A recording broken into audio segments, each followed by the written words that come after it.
नमस्कार।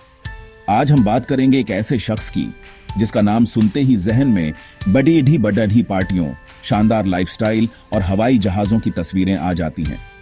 जी हां, हम बात कर रहे हैं विजय माल्या की। एक वक्त था जब उन्हें किंग ऑफ गुड टाइम्स कहा जाता था, यानी अच्छे दिनों का राजा। उनका कारोबार आसमान छू रहा था और उनकी गिनती देश के सबसे बड़े उद्योगपतियों में होती थी। वह सिर्फ एक बिजनेसमैन नहीं थे, बल्कि एक सेलिब्रिटी थे जिनकी हर अदा पर मीडिया की नजर रहती थी। उनकी कहानी किसी बॉलीवुड फिल्म की स्क्रिप्ट से कम नहीं है, जिसमें कामयाबी की बुलंदियां हैं तो वहीं अर्श से फर्श पर आने का दर्दनाक मंजर भी शामिल है। यह कहानी हमें बहुत कुछ सिखाती है। आजकल के युवा विजय माल्या को शायद एक भगोड़े के तौर पर जानते हैं, जो भारतीय बैंकों का हजारों करोड़ रुपया लेकर लंदन भाग गया। लेकिन उनकी कहानी सिर्फ इतनी ही नहीं है। यह कहानी है कि कैसे एक नौजवान ने अपने पिता के कारोबार को संभाला और उसे दुनिया भर में मशहूर कर दिया। यह कहानी है शराब के कारोबार से लेकर आसमान में उड़ने वाली किंगफिशर एयरलाइंस तक के सफर की। उन्होंने अपनी एक ऐसी छवि बनाई जो अमीरी और कामयाबी का दूसरा नाम बन गई थी। लेकिन कहते हैं ना कि हर चमकती चीज सोना नहीं होती। माल्या की इस चमक दमक के पीछे एक ऐसा अंधेरा भी था जो धीरे धीरे उनकी पूरी सल्तनत को निगल गया। इस कहानी में हम विजय माल्या की जिंदगी के हर पहलू पर नजर डालेंगे। हम जानेंगे कि कैसे उन्होंने शून्य से शिखर तक का सफर तय किया और फिर कैसे वो शिखर से सीधे जमीन पर आ गिरे। हम यह भी समझने की कोशिश करेंगे कि आखिर वो कौन सी गलतियां थीं जिनकी वजह से एक सफल बिजनेसमैन को आज अपना देश छोड़कर दूसरे मुल्क में रहना पड़ीडीएच रहा है। उनकी कहानी में पैसा है, शोहरत है, सियासत है और कानून का दांव पेंच भी है। ये सिर्फ एक व्यक्ति की कहानी नहीं है, बल्कि यह हमारे सिस्टम, हमारी बैंकिंग व्यवस्था और व्यापार में नैतिकता के बीडीडी सवालों को भी जन्म देती है। तो चलिए इस सफर की शुरुआत करते हैं और विजय माल्या की जिंदगी की किताब के पन्नों को एक एक करके पलटते हैं। हम उनके बचपन से लेकर उनके कारोबार की ऊंचाइयों तक जाएंगे और फिर उन कारणों को खोजेंगे जिनकी वजह से उनका साम्राज्य ताश के पत्तों की तरह बिखर गया। क्या यह सिर्फ एक कारोबारी नाकामी थी या फिर इसके पीछे कोई बड़ी साजिश थी? क्या विजय माल्या वाकई एक धोखेबाज हैं, जैसा कि उन पर आरोप है, या फिर वह हालात का शिकार हुए? इन सभी सवालों के जवाब हमें उनकी कहानी के अंदर ही मिलेंगे। यह जानना हर भारतीय के लिए जरूरी है, क्योंकि यह कहानी बड़ी सपनों और उससे भी बड़ी गलतियों की एक मिसाल है। विजय माल्या का जन्म 18 दिसंबर 1955 को कोलकाता में हुआ था। वह एक ऐसे परिवार में पैदा हुए थे जहां दौलत और शोहरत की कोई कमी नहीं थी। उनके पिता विट्ठल माल्या देश के एक जाने माने कारोबारी थे और यूनाइटेड ब्रुअरीज ग्रुप के चेयरमैन थे। यह वही कंपनी है जो भारत की सबसे मशहूर बियर किंगफिशर बनाती है।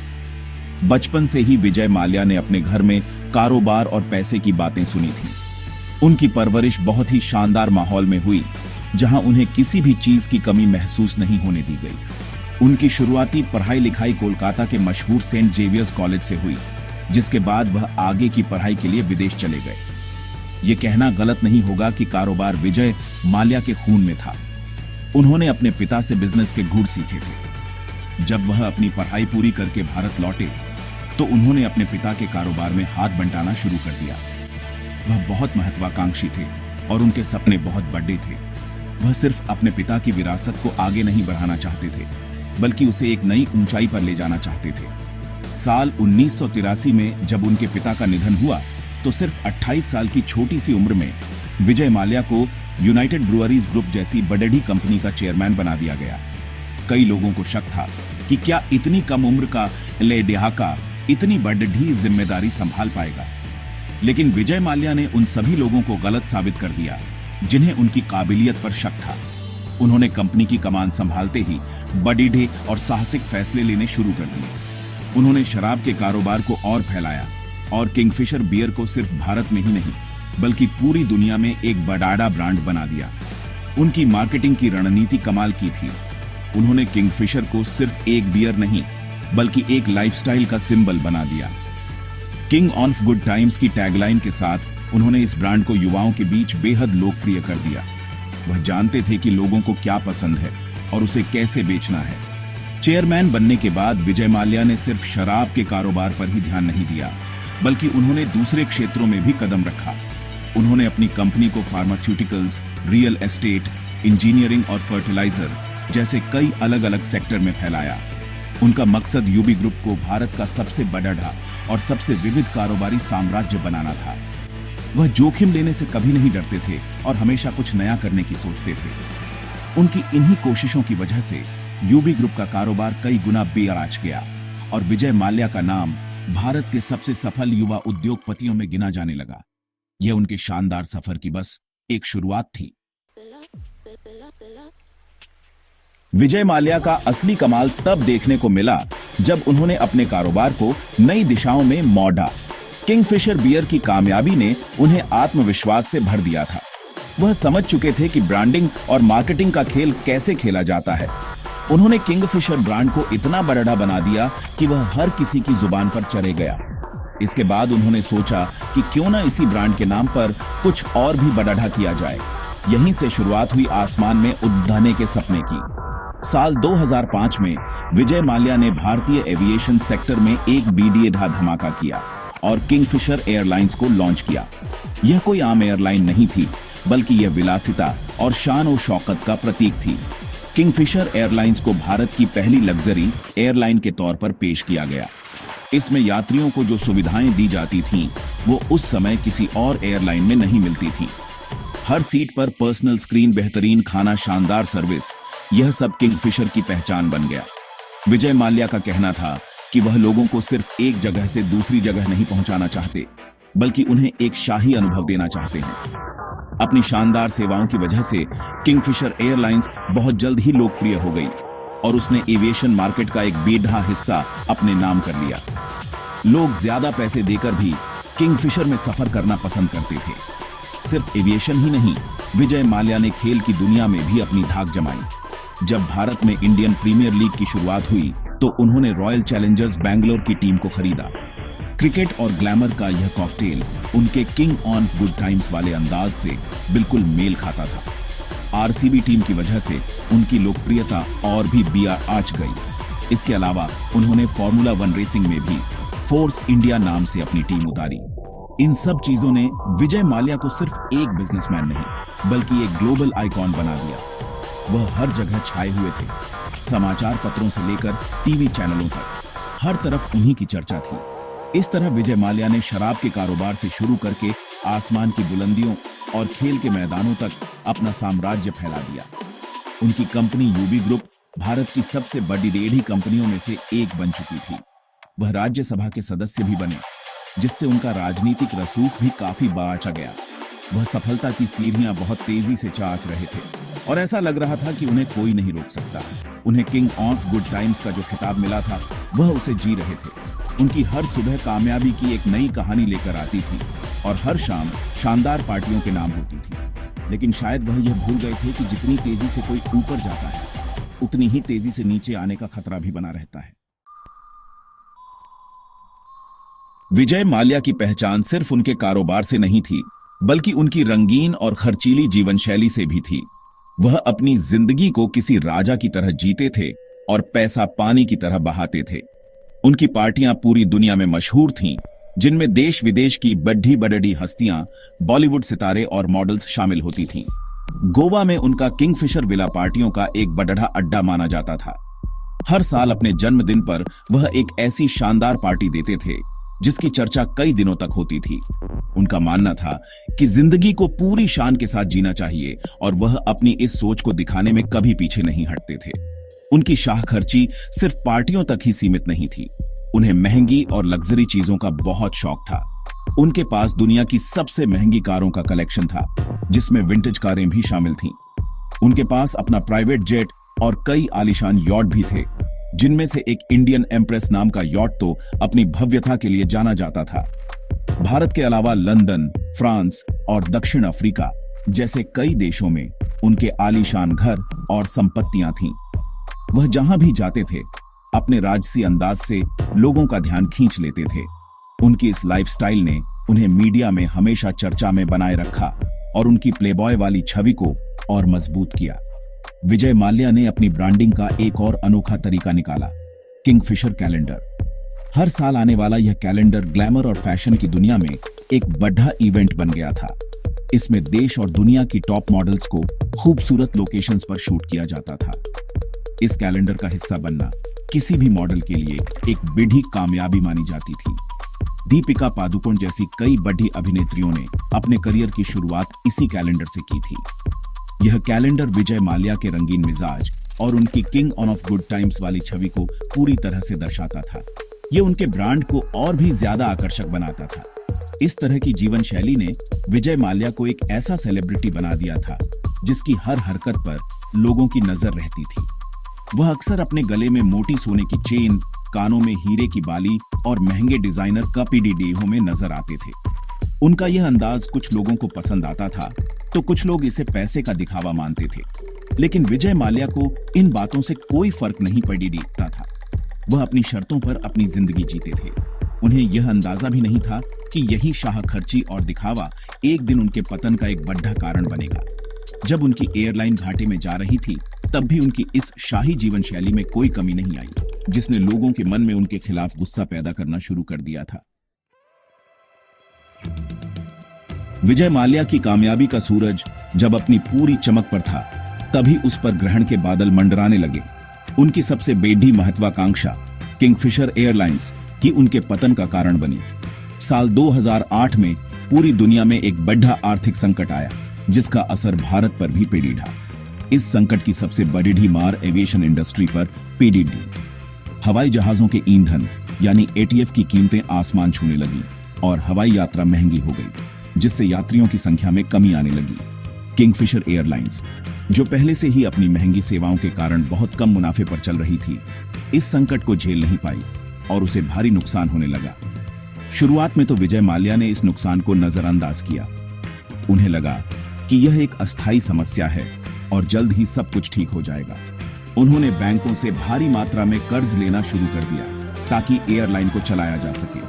उन्होंने अपनी दूसरी कंपनियों से भी पैसा निकालकर एयरलाइन में लगाना शुरू कर दिया, लेकिन हालात सुधरने के बजाय और बिगड़ते चले गए। एयरलाइन का घाटा लगातार बढ़ता गया और कर्ज का बोझ भी हजारों करोड़ तक पहुंच गया। एक के बाद एक 17 भारतीय बैंकों ने उन्हें कर्ज दिया, लेकिन एयरलाइन फिर भी मुनाफे में नहीं आ सकी। यह एक ऐसा कुआं बन गया था जिसमें जितना भी पैसा डाला जा रहा था, वह कम पाड़ी आच रहा था। सबसे बुरा तब हुआ जब कंपनी के पास अपने कर्मचारियों को तनख्वाह देने के लिए भी पैसे नहीं बचे। पायलट, केबिन क्रू और ग्राउंड स्टाफ को कई महीनों तक सैलरी नहीं मिली। इससे कर्मचारियों में भारी गुस्सा और निराशा फैल गई। उन्होंने हड़तालें करनी शुरू कर दी, जिससे एयरलाइन की उड़ानें रद्द होने लगी। जो किंगफिशर एयरलाइंस कभी अपनी बेहतरीन सर्विस के लिए जानी जाती थी, अब उसकी पहचान उड़ानों में देरी और यात्रियों की परेशानियों से होने लगी। लोगों का भरोसा इस एयरलाइन से उठने लगा। एक तरफ कर्मचारी अपनी तनख्वाह के लिए सड़ीगड़ियों पर प्रदर्शन कर रहे थे, तो दूसरी तरफ विजय माल्या की शानदार पार्टियों और खर्चीली जीवन शैली में कोई कमी नहीं आई थी।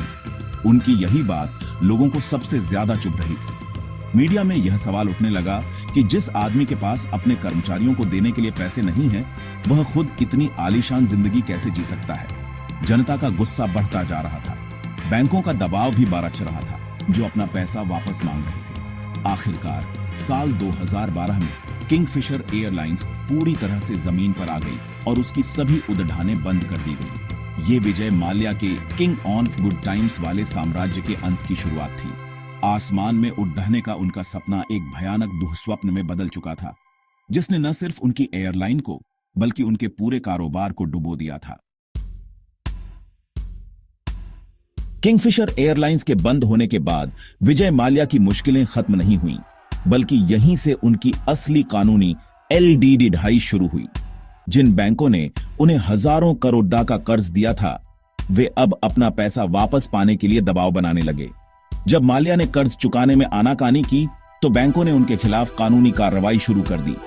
मामला सिर्फ कर्ज न चुकाने का नहीं था, बल्कि उन पर यह भी आरोप लगा कि उन्होंने कर्ज के पैसे का गलत इस्तेमाल किया है, यानी जिस काम के लिए पैसा लिया गया था, उसे वहां न लगाकर कहीं और खर्च कर दिया गया। इसके बाद देश की बड़ी जांच एजेंसियां जैसे CBI और प्रवर्तन निदेशालय यानी ED भी इस मामले की जांच में शामिल हो गईं। जांच एजेंसियों ने उन पर धोखाधड़ी, मनी लॉन्ड्रिंग और बैंक डिफॉल्ट जैसे गंभीर आरोप लगाए। आरोप था कि उन्होंने जानबूझकर बैंकों के साथ धोखा किया है और कर्ज का पैसा अपनी शेल कंपनियों के जरिए विदेश भेज दिया है। धीरे धीरे कानून का शिकंजा उन पर कसता जा रहा था।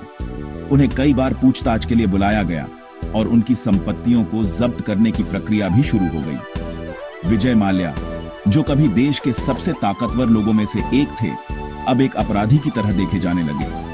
उनका राजनीतिक रसूख भी अब उनके काम नहीं आ रहा था। उन्हें यह एहसास होने लगा था कि भारत में रहना अब उनके लिए सुरक्षित नहीं है। और फिर 2 मार्च 2016 को वह दिन आया जिसने पूरे देश को हैरान कर दिया। विजय माल्या चुपचाप भारत छोड़कर लंदन चले गए। बाद में उन्होंने दावा किया कि वह एक पहले से तय मीटिंग के लिए लंदन गए थे, लेकिन वह फिर कभी भारत वापस नहीं लौटे।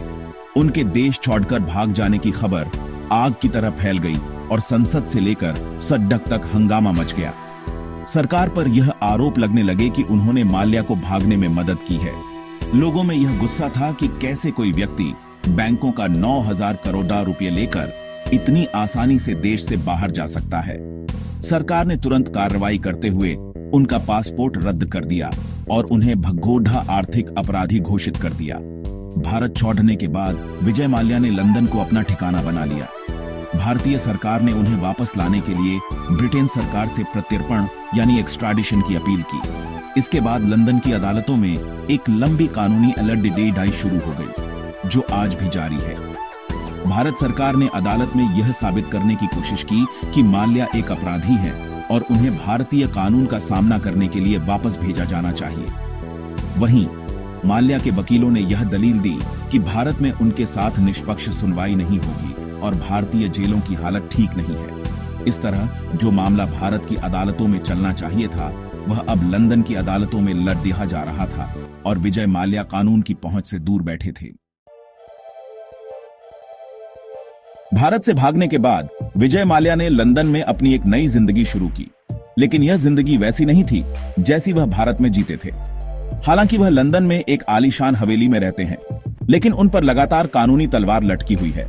भारत सरकार उन्हें वापस लाने के लिए कोई कसर नहीं छोड़ रही है। साल 2018 में लंदन की एक अदालत ने उनके प्रत्यर्पण को मंजूरी दे दी थी, जिससे भारत को एक बड़ी कामयाबी मिली। माल्या ने इस फैसले के खिलाफ ब्रिटेन के सुप्रीम कोर्ट तक अपील की, लेकिन 2020 में वह वहां भी हार गए। ऐसा लगा कि अब उनके भारत आने का रास्ता साफ हो गया है, लेकिन कानूनी दांव पेंचों की वजह से यह प्रक्रिया अभी भी अटकी हुई है। लंदन में रहते हुए विजय माल्या अक्सर मीडिया में बयान देते रहते हैं। वह खुद को चोर या भगोड़ा मानने से इनकार करते हैं।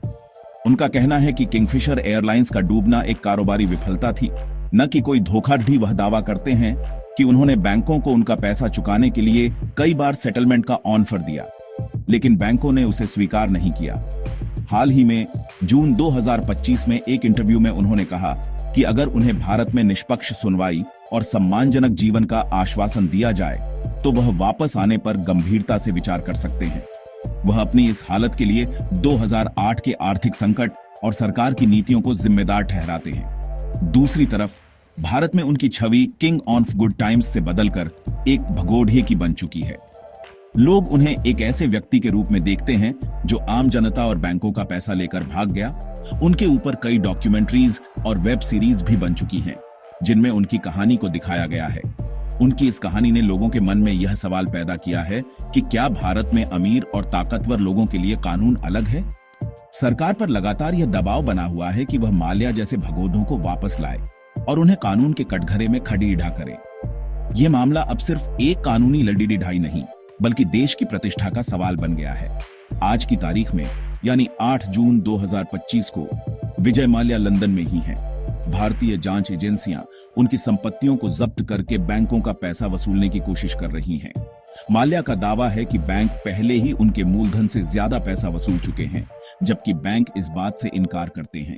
उनका कारोबारी और राजनीतिक करियर पूरी तरह से खत्म हो चुका है। उनके पुराने दोस्त और सहयोगी भी अब उनसे दूरी बना चुके हैं।